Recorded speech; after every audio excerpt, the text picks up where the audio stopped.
정말 충격적인 소식이 발표됐습니다. 바로 푸틴의 정신 이상설이 미의에서 제기됐기 때문인데요. 미 정부 당국은 푸틴이 이전과 다르게 행동하고 있으며 자제력을 잃은 것 같다는 분석을 내놓고 있는데요. 핵태세 검토를 지시하고 무차별 공격을 명령하는 등 제정신이라면 쉽게 내리기 어려운 오판을 연달아 저지르고 있는 이유를 그 근거로 들고 있습니다. 하지만 푸틴이 미친 것과 상관없이 전쟁은 끝없이 확전되고 있습니다. 지난 2월 28일 폴란드가 우크라이나에 자국의 미그-29 전투기를 무상 공유하기로 한 데 이어 유럽연합 소속국들의 비행단이 의용병 형태의 군사조직으로 재편될 수 있다는 소식이 전해졌습니다. 이것은 과거 한국전쟁에서 소련이 직접적인 파병을 하지 않고 다수의 전투비행단을 파병했던 것을 따라하는 모양새인데요. 이어 폴란드 지상군과 나토군이 폴란드 벨라루시 국경에 대거 배치됐고 핀란드가 자국의 무장을 우크라이나에 지원하기 시작했습니다. 이 때문에 러시아군의 움직임이 다급해졌습니다. 그나마 겨우 유지하고 있는 제공 우세를 상실했으며 침공군의 머리 위로 나토군의 항공포탄이 쏟아지기 직전의 상황이라 어떻게든 우크라이나를 제압하기 위한 총공세가 펼쳐지기 시작했는데요. 또 28일에는 키예프 방면으로 5km 길의 핵연륜으로선 러시아 기갑부대가 발견됐고 3월 1일까지 다연장 로켓의 집속탄 사격을 비롯한 각종 포병 전력의 전면적인 시가지 폭격이 시작됐습니다. 그런데 여기서 이상한 점이 한두 가지가 아닙니다. 우선 러시아 공군의 움직임이 거의 없습니다. 또 러시아가 자랑하던 막강한 포병 전력 역시 그 위용에 비하면 터무니없이 적은 폭격만을 가하는 중인데요. 전쟁 초기에야 민간인 피해를 우려했다고 하지만 무차별 폭격을 결정한 현재를 기준으로는 이해할 수 없는 풍경입니다. 이에 대한 답은 단 하나뿐입니다. 러시아군의 실제 군사 역량이 우리가 생각했던 것보다 훨씬 떨어진다는 것입니다. 이는 2월 28일 기세 좋게 키예프로 진격했던 러시아의 무지막지한 기갑부대가 아직도 키예프에 진입조차 하지 못하는 것만 봐도 알 수 있는데요. 이 황당한 상황에 전쟁 직전까지 러시아의 압도적 우세를 점치던 서방 전쟁 전문가들조차 사뭇 당황스럽다는 반응입니다. 그런데 이렇게 러시아의 처참한 실상이 드러나자 서방보다 더 당황하는 이들이 있습니다. 바로 중국입니다. 중국은 자신들이 계획하던 반미 전선의 한 축인 러시아가 추태를 보이며 몰락하고 있는 것에 많은 충격을 받았습니다. 그리고 미국을 중심으로 한 서방 세력이 보여준 가공할 경제 제재에 잔뜩 겁에 질렸는데요. 푸틴이 우크라이나를 침략할 때 맞춰 진행하던 군사훈련을 접고 조용히 사태를 관망하고 있습니다. 이에 대해 아시아 태평양 전문가들은 중국이 꿈꾸던 중국몽이 사실상 끝장났다고 말합니다. 미국의 동맹들을 하나하나 굴복시키면서 태평양 패권을 장악하려던 당초 의도와는 정반대로 가장 믿고 있던 동맹인 러시아가 붕괴하고 반중전선이 강화되면서 말라 죽을 수밖에 없는 처지가 됐다고 하는데요.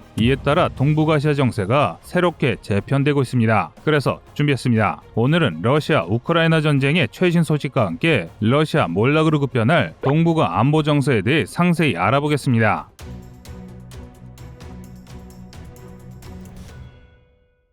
가공할 군사력을 과시하며 전 유럽을 집어삼킬 것처럼 굴던 러시아의 미천이 바닥을 드러냈습니다. 막대한 천연자원을 가진 산유국의 기갑부대가 기름이 없어 무기를 버리고 도주하거나 미국 다음이라던 러시아 공군이 우크라이나의 제공권을 장악하지 못하는 추태가 이어지고 있는데요. 전문가들은 이쯤이면 러시아가 방심했다고 말할 수준이 아니라고 말합니다. 즉 우리가 알던 러시아는 허상에 불과하고 실제 러시아군의 상태는 굉장히 처참한 수준이라는 것인데요. 가장 좋은 예시는 최근 우크라이나를 공격하던 러시아 제4 근위 전차사단입니다. 이들은 과거 2차 대전 때 독일과 맞서던 러시아군의 핵심 병력이었으며 고르바초프의 반기를 들었던 소련 군부의 명령에 따라 의사당을 포격했던 부대입니다. 한마디로 소련 시절부터 지금까지 러시아에서 손꼽히는 최정예 병력이라는 것이죠. 게다가 무장 역시 현재 러시아군 중 최정예라 할 만합니다. 그런데 이들이 전차를 버리고 달아났습니다. 우크라이나 각지에서 제4근위 전차사단 소속의 기갑 차량이 버려지거나 파괴된 것이 여럿 발견됐는데요. 제대로 계획되지 않은 침공 과정에서 적절한 유류 지원 부대가 편성되지 않는 바람에 진격 도중 연료가 떨어져 허무하게 패망한 것입니다.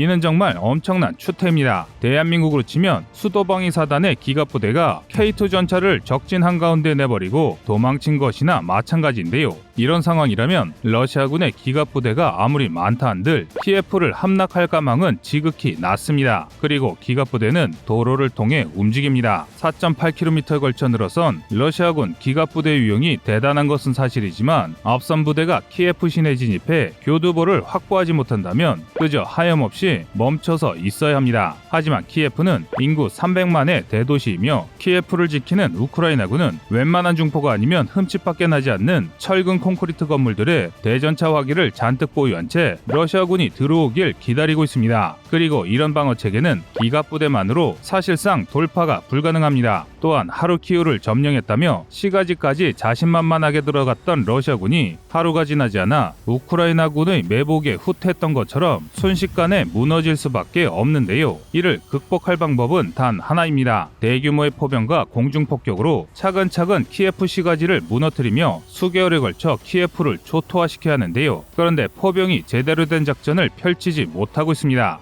러시아는 분명 수천 문의 포가 있음에도 우크라이나를 제대로 타격하지 못하고 있는데요. 민간인 피해를 우려해 포격을 조절하는 것은 아닙니다. 푸틴의 무차별 포격 지시 이후 하르키우, 수미의 여러 민간인 거주구가 공격받았고 트위터 등에서 러시아군의 포격에 희생당한 우크라이나 시민의 모습을 쉽게 찾아볼 수 있습니다. 이를 통해 우리가 알 수 있는 분명한 사실은 지금 러시아군은 포탄이 없든 무기가 고장이 났든 러시아군이 제대로 공격할 수 있는 전력이 거의 없다는 것입니다. 러시아군의 유용을 생각하면 이는 굉장히 충격적인데요. 그런데 이런 가설이 사실일 가능성이 매우 커졌습니다. 또 이를 증명할 만한 근거들이 전장 곳곳에서 쏟아지고 있는데요. 일례로 러시아군을 공격한 우크라이나 민병대가 무려 2013년에 제조된 러시아군의 전투 식량을 발견했습니다. 생산된 지 거의 10년이 다 된 것인데 이건 아무리 전투 식량이라 할지라도 먹을 수 없는 수준입니다. 전투 식량이 이 지경이니 포탄이나 기갑 장비가 정상일 리가 없습니다. 이런 정황은 또 있습니다. 러시아가 대대전투단마다 배치했다는 드론 부대는 전쟁 동안 존재감을 드러낸 적이 없습니다. 오히려 우크라이나군이 터키에서 도입한 무인기가 러시아군을 폭격할 지경인데요. 오랜 독재 과정에서 발생한 부정부패가 전면전 과정에서 드러날 것일 확률이 높습니다. 이렇게 생각하면 수백 대의 전폭기를 동원했다는 러시아 공군이 잠잠한 것과 T-14 아르마타 전차 같은 러시아의 최신의 무기들이 전쟁의 코빼기도 비추지 않는 이유도 설명이 가능합니다. 다시 말해 러시아의 공군은 부품이 없어서 가동률이 너무 낮아 작전이 불가능하고 신무기들 역시 제대로 생산된 무기가 거의 없다는 것입니다. 따라서 이 모든 게 사실이라면 러시아는 이미 전쟁에 패한 것이나 다름없으며 나토군의 의용병이 본격적으로 개입하기 시작하면 순식간에 패퇴해 국경 밖으로 밀려날 확률이 높습니다. 이렇게 되면 푸틴의 몰락과 함께 러시아가 무너질 날이 머지않아 보이는데요. 그런데 이런 상황에서 당혹감을 숨기지 못하는 나라가 있습니다. 바로 중국입니다. 중국은 최근 러시아와 함께 함대를 모아 일본을 위협하고 대만 앞바다에서 미 항모전단과 대립하는 등 적극적인 군사행동을 이어왔습니다. 특히 대만 공군을 상대로 매일 적게는 수십 대에서 많게는 수백 대 항공기를 출격시키며 노골적인 침략 의사를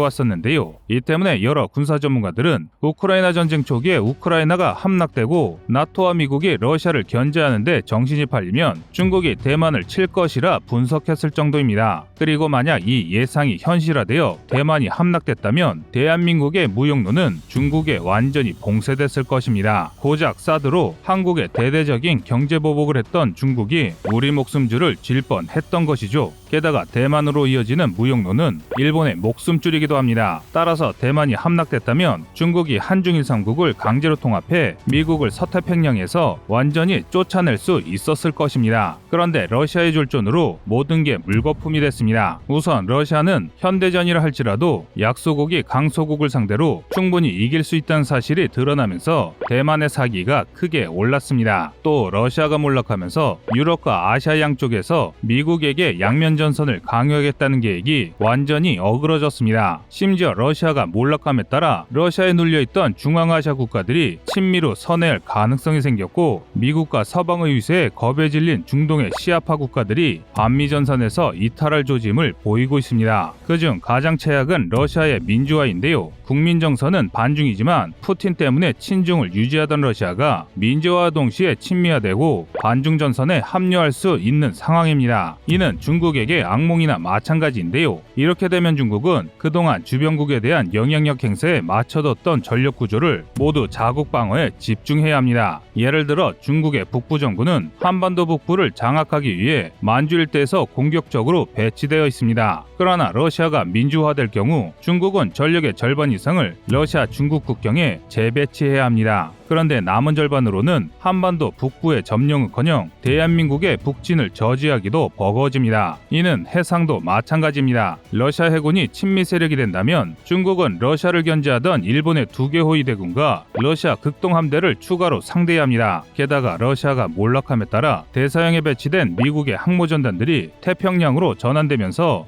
미 태평양 함대 전력이 강화될 가능성이 매우 높은데요. 이렇게 되면 중국은 전쟁을 시도조차 할 수 없게 됩니다. 전문가들은 상황이 이렇게 될 경우 2030에서 40년대에 중국이 완전히 붕괴될 것이라고 말합니다. 오로지 국수주의와 공격적인 정책으로 애써 무시하고 있던 중국의 여러 문제가 드러나면서 체제가 무너질 것이라고 분석하는데요. 실제로 중국은 최근 급격히 악화되는 중국의 경제 상황과 출산율 감소, 초고령화를 겪고 있습니다. 이에 반해 미국의 경제는 코로나에도 불구하고 쉼없이 성장하고 있으며 인구 역시 이민을 통해 꾸준히 늘어나고 있습니다. 한마디로 모든 시대 흐름이 중국의 몰락을 가리키고 있는 것인데요. 그래서 많은 전문가들이 10년 정도 안에 중국의 몰락이 가속화되면 동아시아에서 중국 다음 가는 한국과 일본의 세력이 크게 확장될 것이라는 분석을 내놨습니다. 특히 저물어가는 일본보다는 한국의 반사이익이 클 것이라고 하는데요. 과거 중국과 러시아를 견제하기 위해 일본에 과도한 지원을 했다가 태평양 전쟁으로 뒤통수를 맞았던 서방이 일본을 견제하고 중국의 부활을 막기 위해 대륙 국가인 한국을 지원한다는 것입니다. 그런데 이게 다가 아닙니다. 한반도의 통일도 우리가 생각한 것 이상으로 앞당겨질 수 있다고 전망합니다. 북한은 중국과 러시아의 지원이 끊기게 되면 극심한 경제난을 앓고 있는 북한이 내부적으로 순식간에 무너지면서 한반도 통일 역시 이뤄질 것이라고 예견합니다. 이 예측대로라면 한국이 20년 안에 한반도 통일을 완수하고 만주까지 영향력을 확대하는 것도 꿈은 아니게 됩니다. 여러분의 생각은 어떠신가요? 안녕하세요, 꺼리투브입니다. 여러분의 가부나 성원에 힘입어 군사무기에 관심 없는 분들도 쉽게 이해하실 수 있는 대한민국의 육해공 군사무기의 숨은 비하 이야기를 책으로 엮었습니다. 하루 종일 검색해도 절대 찾을 수 없었던 비밀스러운 내용을 이제 책으로 만나보세요.